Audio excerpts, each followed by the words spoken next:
Hello అండి. అందరికీ నమస్కారం. ఈ వీడియోలో అయితే మాత్రం మేము భద్రాచలం ట్రిప్ గురించి అయితే చెప్తున్నాను.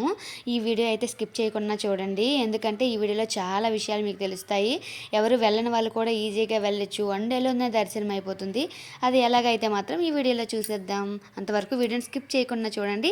ఇప్పటి వరకు నా ఛానల్ ఎవరైనా సబ్స్క్రైబ్ చేయనట్లయితే తప్పకుండా సబ్స్క్రైబ్ చేసుకోండి ఫ్రెండ్స్. ఆలస్యం చేయకుండా వీడియోలోకి అయితే వచ్చేద్దాం. నవరాత్రులు అయిపోయిన వెంటనే మేమైతే భద్రాచలం వచ్చేసాము. గురువారం రోజు శ్రీ రాజరాజేశ్వరి అమ్మవారికి అయితే పూజ చేసుకొని ఆ సాయంత్రం మండపాన్ని కదిలించేసి నేనైతే గురువారం సాయంత్రం మేము భద్రాచలం ట్రిప్ అయితే బయలుదేరాము. భద్రాచలం నైట్ బయలుదేరాము 11కి అలా ట్రైన్కి అయితే బయలుదేరాం సికింద్రాబాద్ నుంచి.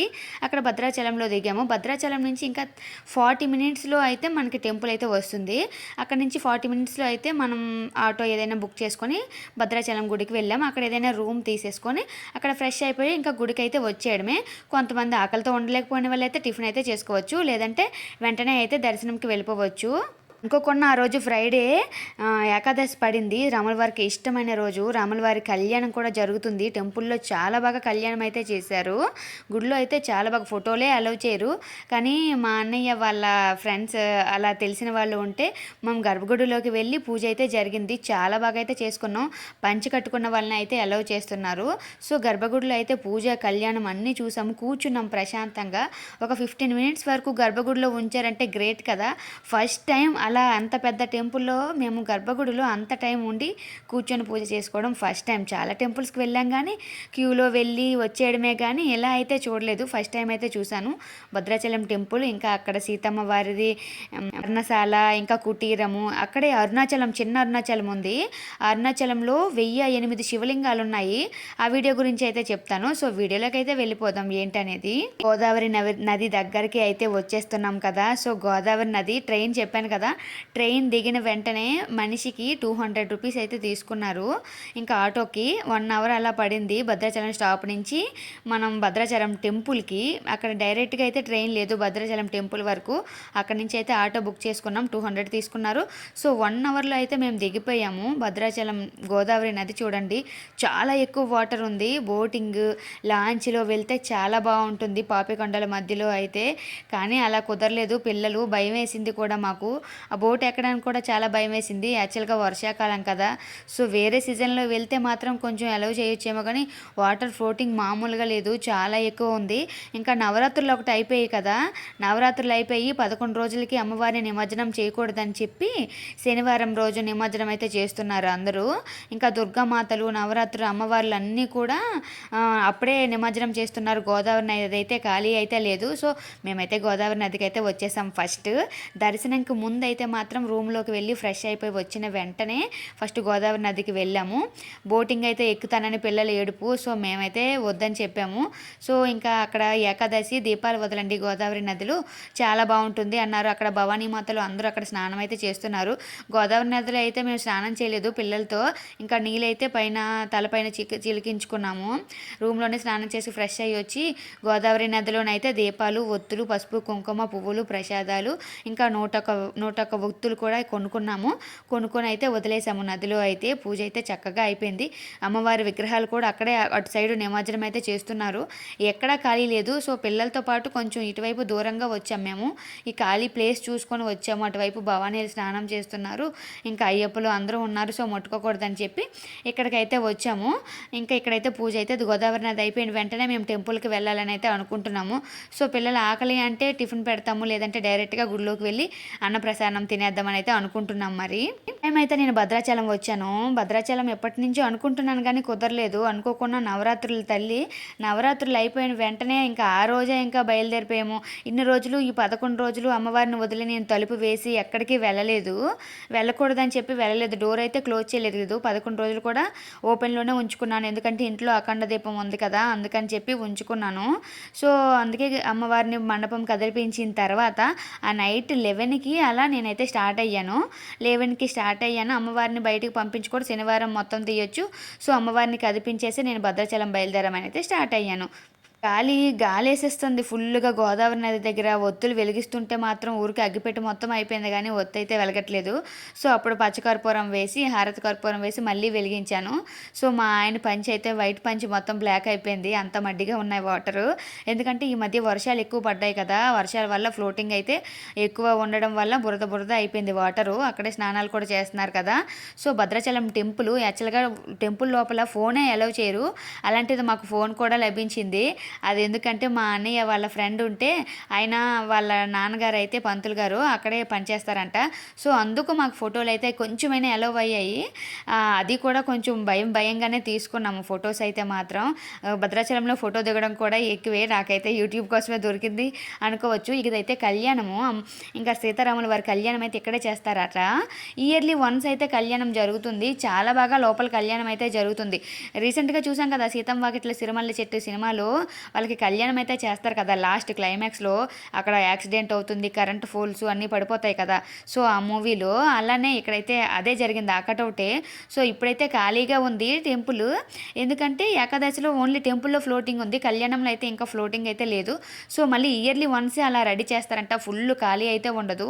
ఇది సీతమ్మ తల్లి పర్ణశాల కుటీరము. ఎందుకంటే బంగారు లేడీని వెతకడము అక్కడ ఇక్కడ కూడా ఫోన్ అలౌ చేయలేదు. మళ్ళీ సీక్రెట్గా మా శశాంక్ అయితే ఫోన్లో దాచి సీక్రెట్గా అయితే తీశాడు. ఇంకా ఈ కుటీరము అక్కడ రావణాసుడు ఎలా తీసుకెళ్ళిపోయాడు, భిక్షం ఎత్తుకొని వస్తారు కదా. సో ఇంకా లక్ష్మణ రేఖ ఇంకా అవన్నీ కూడా ఉంటాయి. రాముల వారిని ఇవన్నీ బాబు గారు గీసిన బొమ్మలు అంట. సో అందుకే రియాలిటీ అనేది ఉన్నది ఆ బొమ్మల్లో అయితే మాత్రం. ఇది పాదాలు, జింక పాదాలు, ఇంకా అమ్మవారి పాదాలు, ఇంక సీతమ్మ తల్లి పాదాలు. ఎందుకంటే అక్కడ భిక్షం ఎత్తుకొని వస్తారు కదా, ఆ కుటీరం దగ్గరికి వచ్చి బంగారు లేడి కోసం వెతుకుతుంటే ఆ ప్లేస్ అయితే ఇదంట. అలానే ఉంచారు. డెవలప్ అయితే ఇప్పుడు పక్కన చేస్తున్నారు. కుటీరం వేరేది కూడా కడుతున్నారు. ఇదైతే రియల్గా అప్పుడు జరిగిందేనంట. సో భద్రాచలంలో అయితే మాత్రం ఇది సూపర్ అని చెప్పుకోవచ్చు. ఎందుకంటే రావణాసుడు అయితే సేమ్ డిట్టు దించేశారు. రాముడు, రావణాసుడు, ఇంకా సీతమ్మ తల్లి లంకలో ఎలా అవన్నీ తర్వాత వేరు. కానీ ఇక్కడ కుటీరంలో వాళ్ళు అడవిలో వాళ్ళ 14 ఏళ్ళ వనవాసం ఎక్కడ చేశారు ఏంటి, రావణాసుడు తీసుకెళ్ళక ముందు ఆ ప్లేస్ ఎలా ఉండేది అదంతా అయితే మాత్రం సీతమ్మ తల్లి పాదాలు అవిగోండి, రావణాసుడు, ఇంకా లక్ష్మణ రేఖ చూడసారా బాబుగారి బొమ్మలు అలా ప్రింట్ అలా దిగిపోయాయి. ఇంకా శ్రీరాముల వారి పాదములు, బంగారు లేడి పాదములు అంట ఇవైతే. ఇంకా దీనికి తర్వాత ఇప్పుడు భద్రాచలంకి పర్ణశాల కుటీరంకి మధ్యలో శివలింగం అయితే 1008 శివలింగాలు అయితే ఉన్నాయి. అవైతే చాలా బాగున్నాయి అసలు. భద్రాచలం తర్వాత 1008 శివలింగాలు ఇంకా జ్యోతిర్లింగాలు సెపరేట్గా ఉన్నాయి. చాలా బాగున్నాయి అసలు. చూస్తుంటే అసలు చూడాలి అనిపించింది. అప్పటికే చాలా ఎండ వచ్చేసింది. కానీ లోపలైతే మాత్రం మనీ పే చేసుకొని చూడడానికి అయితే వెళ్ళాలి. సో లింగంకి మనం నీళ్ళు వేస్తే మంచిది కదా. సో అక్కడే ట్యాపులు అయితే పెట్టారు. ఏ లింగానికి ఆ లింగానికి సెపరేట్గా ట్యాపులు అయితే పెట్టారు. మనం అక్కడ రాగి చెంబులు అయితే పెట్టారు. చెంబుతో మనం వాటర్ అయితే లింగానికి అభిషేకం అయితే చేయొచ్చు. ఆ శివలింగానికి అయితే అభిషేకం చేయొచ్చు. మా వాళ్ళు అయితే అభిషేకం అయితే చేశారు. అన్ని జ్యోతిర్లింగాలకి కూడా అభిషేకాలు చేశారు. ఏ జ్యోతిర్లింగానికి అక్కడే ట్యాపులు అయితే సప్లై చేశారు. చాలా బాగుంది. ఈ వీడియో అయితే చాలా బాగుంది. స్ఫటిక లింగము లోపలికి అలౌ చేయలేదు. ఇది ఒక్కటే అన్ని లింగాలకి లోపలికి అలౌ చేశారు. కానీ స్ఫటిక లింగంకి ఒకటే పైపు పెట్టారు. ఆ పైపులో వాటర్ వేస్తే స్ఫటిక లింగం పైన అయితే అభిషేకం జరిగింది. చాలా బాగుంది కదా. సో శివయ్యని దగ్గర నుంచే చూస్తున్నట్టు అనిపించింది. పిల్లలు కూడా చాలా ఆనందంగా, శివుడు భక్తులే వాళ్ళు కూడా.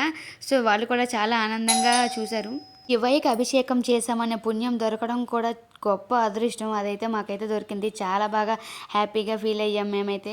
భద్రాచలం వెళ్ళగానే స్టార్టింగ్ చేసే పని అయితే గోదావరి నదిలో అయితే మేము చూసారా గోదావరి వ్యూ ఎంత బాగుందో.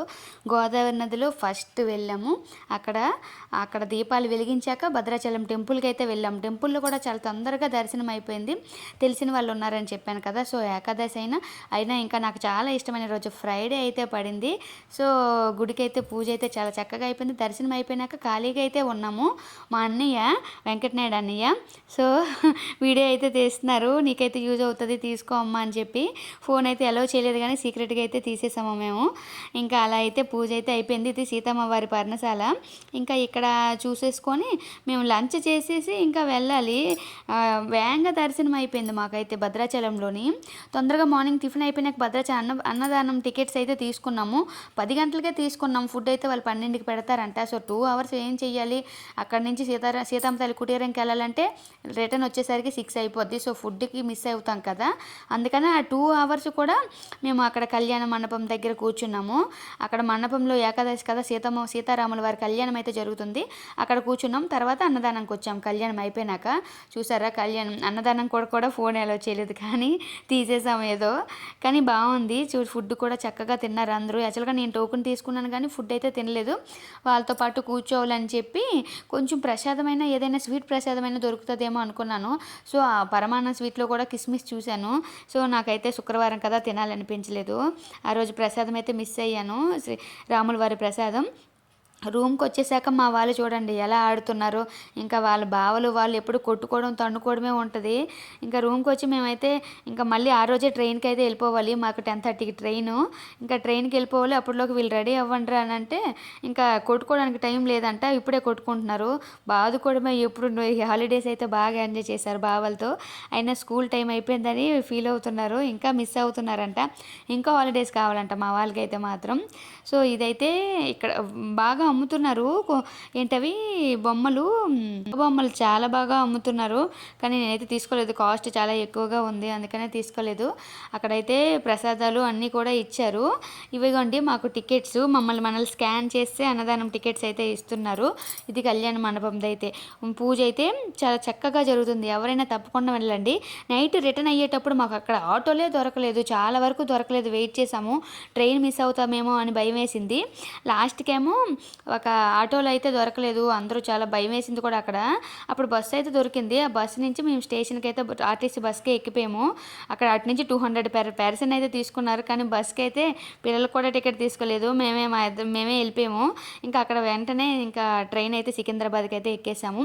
మార్నింగ్ అయితే దిగిపోయాము సికింద్రాబాద్ నుంచి. సికింద్రాబాద్లో ఇక్కడ భద్రాచలంలో ఎక్కి సికింద్రాబాద్లో అయితే దిగిపోయాము. మార్నింగ్ 4:30 అయింది. 11కి ఎక్కాము, 4:30కి దిగిపోయాము. ఇంకా సికింద్రాబాద్ నుంచి మెట్రోకి రావాలి కదా, మెట్రో అయితే అప్పటికి స్టార్ట్ అవ్వలేదు. ఇంకా అప్పుడైతే క్యాబ్ బుక్ చేసుకొని ఇంటికైతే వచ్చేసాం. ఎందుకంటే సాటర్డే ఇంకా వెంకటేశ్వర స్వామి పూజ అయితే చేసుకోవాలి, ఇంటికి వెళ్ళి ఇల్లు క్లీన్ చేసుకోవాలి, ప్రసాదాలు చేసుకోవాలి, ఇంకా శనివారం పూజ అయితే చేసుకోవాలి కదా. సో అందుకైతే తొందరగా అయిపోవాలి, 7 లోపే కదా పూజ అయిపోవాలి. నేను టైంకి అయితే శనివారం వచ్చేసిన వెంటనే వెంకటేశ్వర స్వామి పూజ అయితే ఇంట్లో చేసుకున్నాను. పూజ అయితే చాలా చక్కగా అయింది, దర్శనం కూడా చాలా చక్కగా అయింది. ఒక్క రోజులోనే మేము వెళ్ళి దర్శనం అయిపోయి మళ్ళీ ఇంటికైతే వచ్చేసాం. చూసారా గోదావరి వ్యూ ఎంత బాగుందో. If you like this video please do subscribe. Thank you for friends.